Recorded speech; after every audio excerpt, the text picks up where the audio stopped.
Welcome, everyone, to the Bucks County Living Podcast. I'm your host, Alex Neff, your real estate resource. Today, I am joined by Brigitte and Michael, the co-owners of the Bitchin Kitten Brewery in Morrisville. Welcome, guys. How are you today? Great. Thanks for having us. I'm great. Thank you so much for joining me this morning, and I'm really excited to dive into your story and how you landed in Bucks County and talk about the brewery. Great. So, are you originally from Bucks County?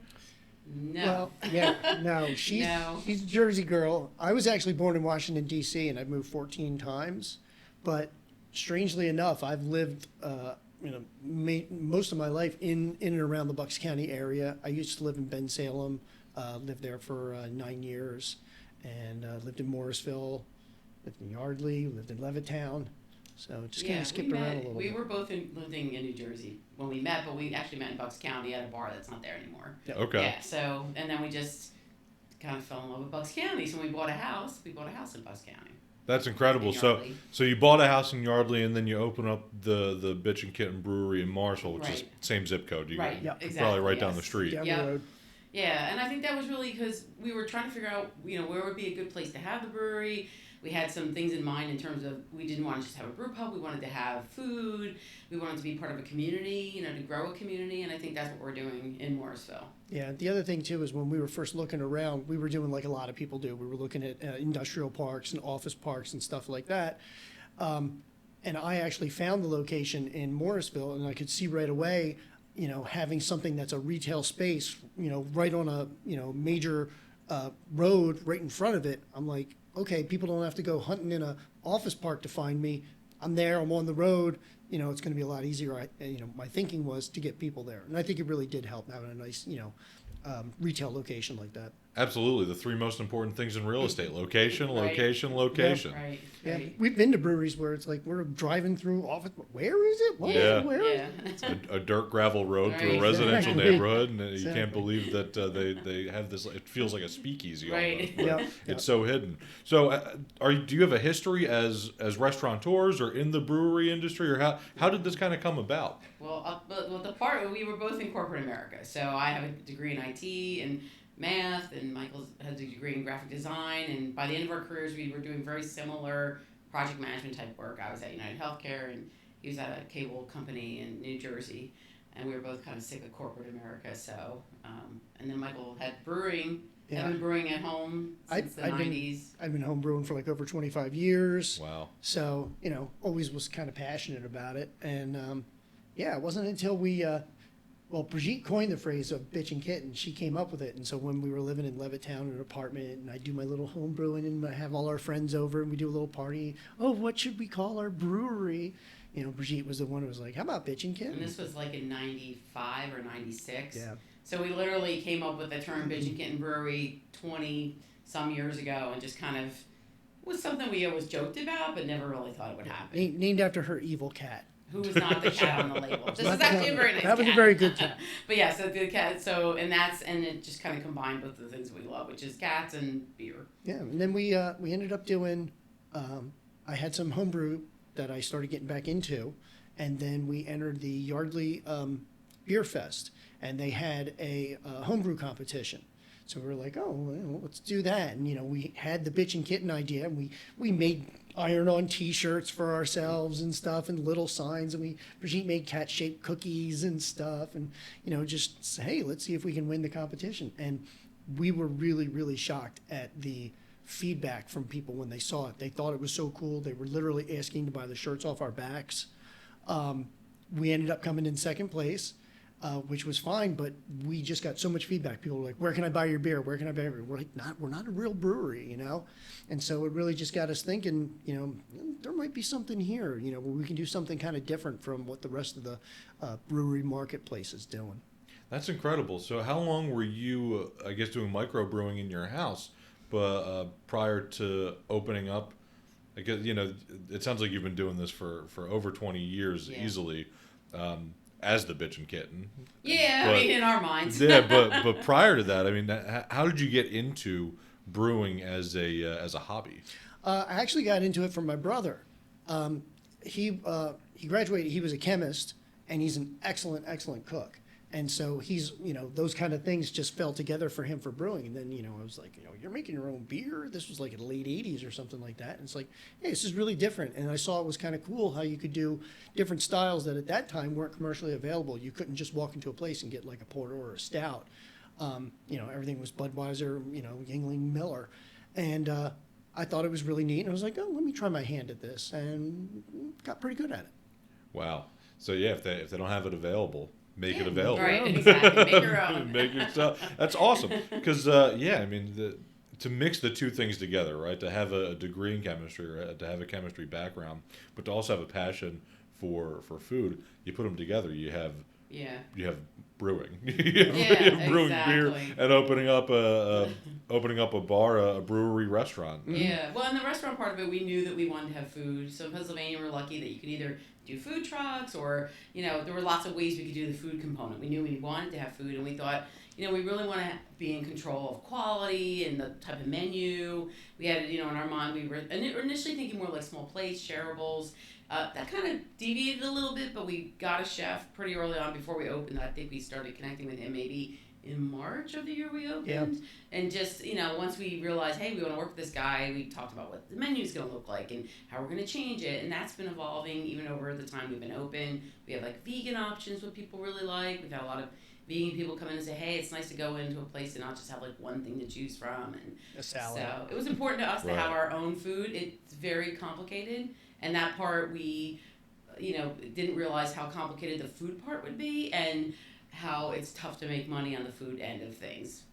That's the hard part of it. Yeah, cost of goods is through the roof, and you try your best to make some sort of profit. Right. But sometimes it feels. I was working in restaurant real estate prior to my residential sales, so I was working with restaurateurs, and a lot of them, especially this was like through COVID we were doing it, so they were trying to get out, and the cost of food was going up, but they couldn't really advertise they were selling their place because they couldn't retain any employees. So it was a very delicate balance to run a restaurant that a lot of people don't realize. It's not as simple as just like, I have a fantastic sandwich and I want to sell it to everybody. Right. It's not as simple as that sometimes. No. Right. And we really wanted it to be about the beer first. And I think a lot of people think of us as a restaurant and we're like, that's great, but we really want to be about the beer. The food was meant to support the beer. But we have we also have cocktails, we have wine, we have like kind of a full service bar too. So it's become more than, in a way, good, and some of it's challenging too. Yeah. We have a lot of people who come in. I hear every weekend at least somebody says, "Do you actually brew here?" And it's like, yeah. You don't call yourself a brewery and not brew. It's tiny, so it's hard to tell from when you come in. You come visit us. Like when you come in, you walk in, and it's not a big brew pub. We seat like 35 inside and 28 outside.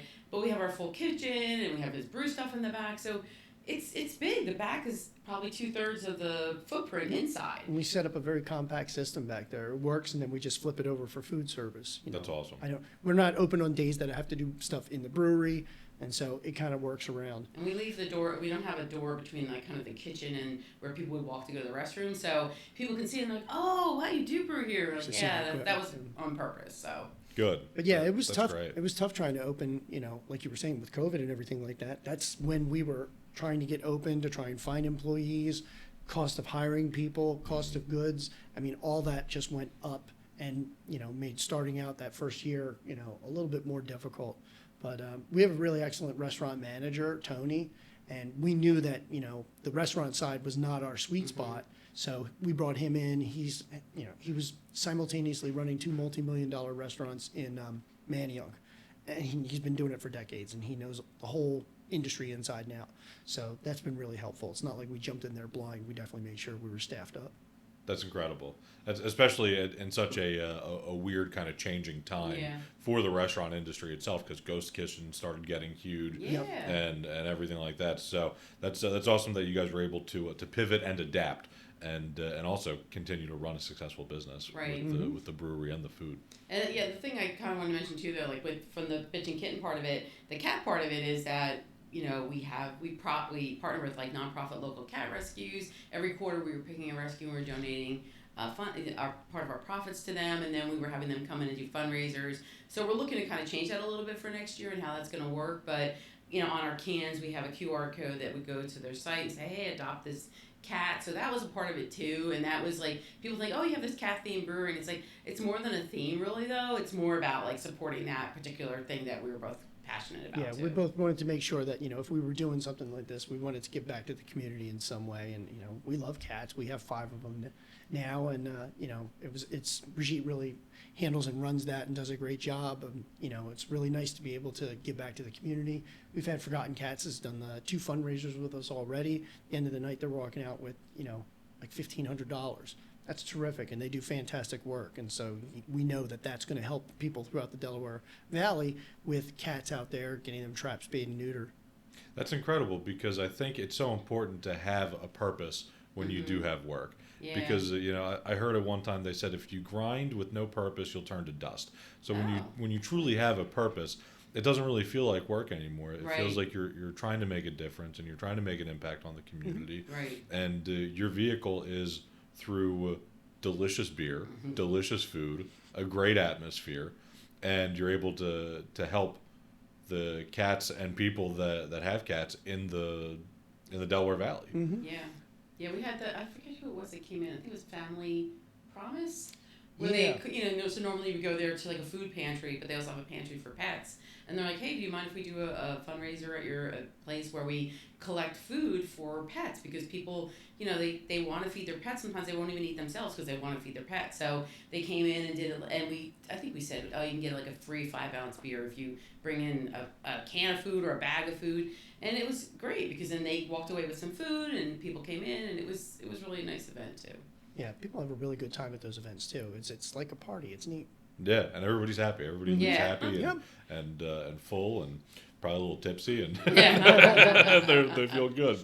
So I have a question, because you brought some of these holiday beers, and I mean the artwork is incredible. You were saying how your niece makes Jenny. She makes all of the artwork, and I'm curious as to how much time it takes to come up with some of the names, like the Saint Nick Claw Us and the Cocoa Cat, and just everything. It's the Bougie Cat. It's they're so creative and so fun. And like how long does it take you to come up with the names, and like where's your inspiration for the flavors? Because you've been doing this for a while, so how do you kind of pick a flavor profile for what's going on? So with the flavors, at the beginning, when we were getting set up, we made the conscious decision that we really wanted to push towards traditional beer styles.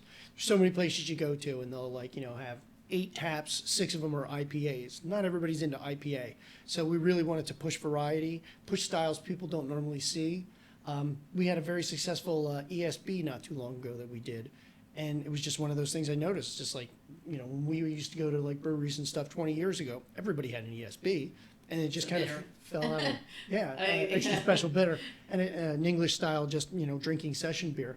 And it just fell out of favor in the United States. And then, we did that, and there were so many people just like, oh, that's great. You have an ESB. That's terrific. Did that with an Irish Red. I like Irish Reds. I don't see them anywhere. So many people went crazy for it. It was a huge seller for us.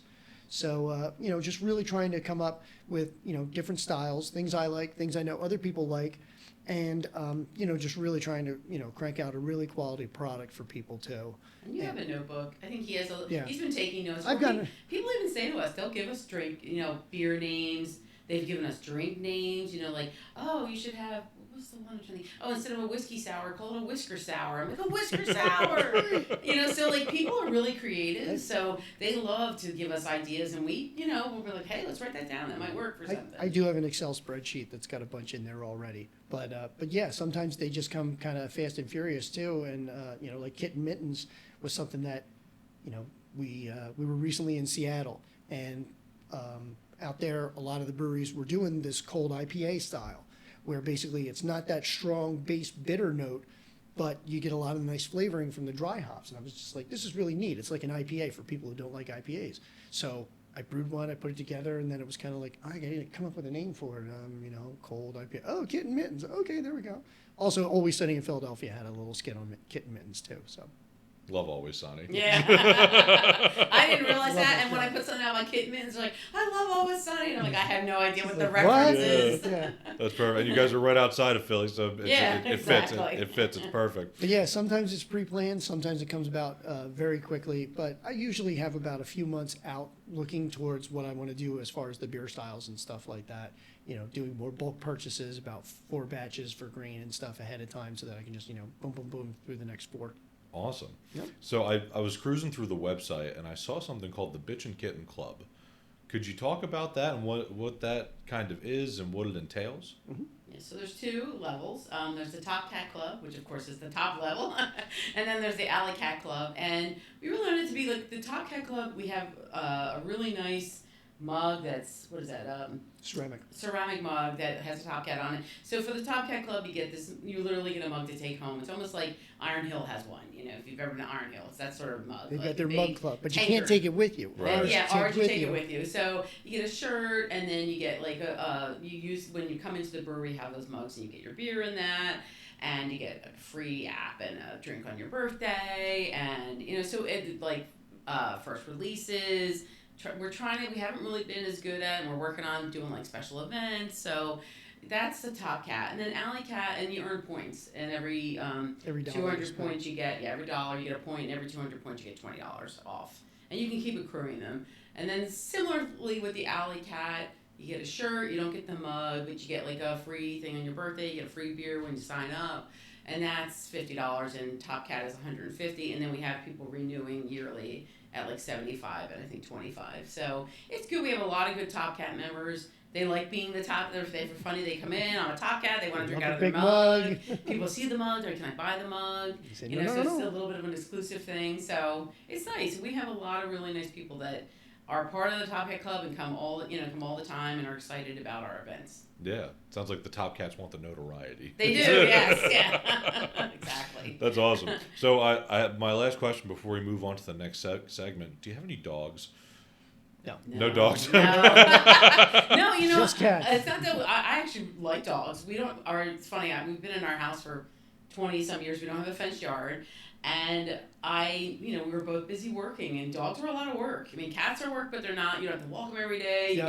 You can, if you have to go away for the weekend, you can have somebody come take care of them. So, someday I would like to have a dog, but like a big dog that could deal with my cat. Yeah. With my cats. It'd have to be a timing thing. Yeah. That's great. Yeah, I mean, you have 5 cats, so it's clear that you're very passionate about cats and helping cats in the area and donating to a lot of different causes because the animals Right.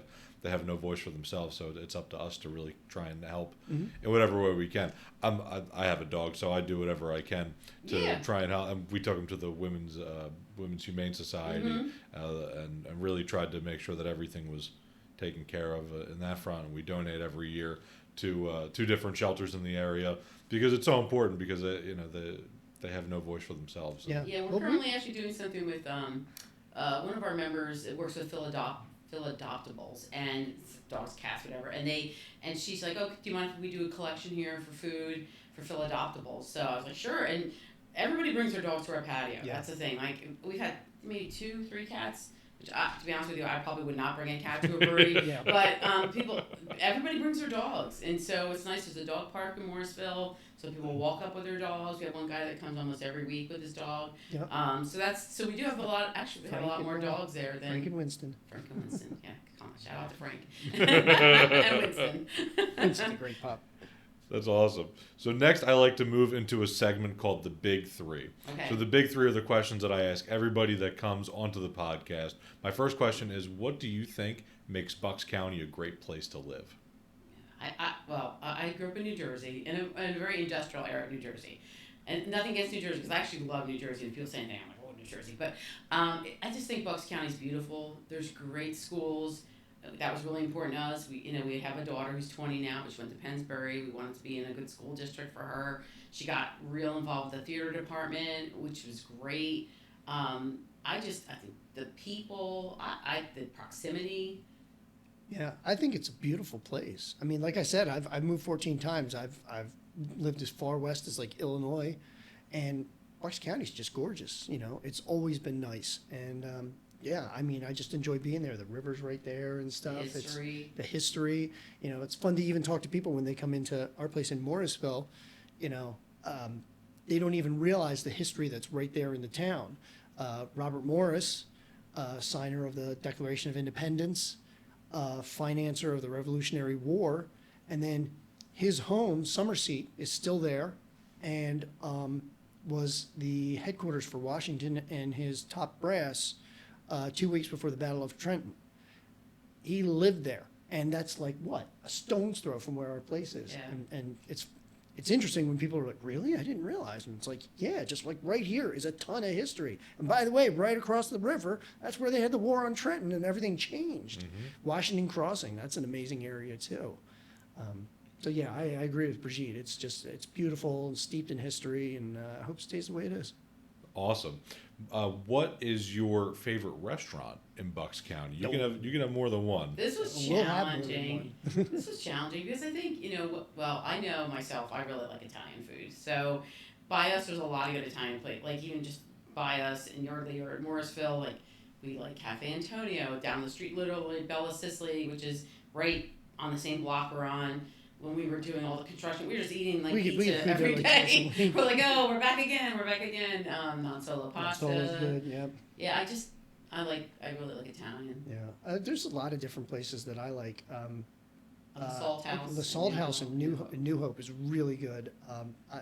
They got the best burger around. Their burger's fantastic, and you always get the mussels. And we do the same thing every time we go in. We both look at the menu, and we always order the same thing. It's always good. I just, yeah. There's so many places, it's hard to pick one or The Vault's 12. good in downtown Yardley. It's hard to pick a lot of. There's too many. We've been going to the Vault since the weekend they first opened. Oh, wow. Yeah, been going there since, and the food's always good. Oh, shout out to Sushi House, best sushi in Bucks County. Yeah. They're in Morrisville. There's so many great places in Bucks County. I And know. to have such a beautiful area steeped in history, like you Yeah. said, and to just have so many different amenities, it We're really lucky. it warms my heart to be a part of this community. Yeah. So that's awesome. My last question for you is, where can people find out more about you and the Bitchin Kitten Brewery? That would be bitchinkitten.com, BITCHINKITTEN. That's got all our stuff on there, events, our menu, the beers, pictures of the place. We have an online shop where you can get all kinds of cool swag, like our t-shirts, our hoodies, our hats, our glasses, and all those things. And also just come on in and talk to us, say hi to us. We, love when people come in. People are passionate and interested in beer, so it's always fun to just see new folks coming in and checking it out. And we do have Instagram. We're BK Brewery on Instagram. My daughter does our TikTok because we don't know anything about TikTok. She got us like 300,000 views on a TikTok she did because it was really the cat part of it, to be honest with you. So that's BK Brewery. And then our Facebook, they don't like the word bitchin', so we couldn't do bitchin' on anything. So it's BIT hyphen HIN. Bitchin Yeah. Kitten. That's why it's better to go to our website at bitchinkitten.com because then you can link to Facebook, you can link to Instagram. All I don't think links we have are a there. TikTok link on there, but it has all our events, like Michael said, it has our menu. It's got everything on our website. Parking, I think that's the one thing people are like, oh, parking, there's parking behind us, it has that on the website. So I always just say start at the website because that's really where you can then go to. Yeah, it's got all the info on there. Awesome. Thank you so much, Thank Michael and you. Brigitte, Thanks, Alex. for talking about your brewery, talking about the history behind it and how you got into it. I thought it was so interesting to hear your story and also why you chose Bucks County and how you landed here. And thank you for helping the community, doing everything that you can with some of the money that you make and being a wonderful host for different fundraisers for the animal shelters and different humane societies around Bucks County and around the Delaware Valley. So I appreciate everything you guys do, and I look forward to seeing the continued growth of the Bitchin Kitten. And Thanks, Alex. and as always, I'm your host, Alex Neff. And make sure to reach out if you have any questions about Bucks County living.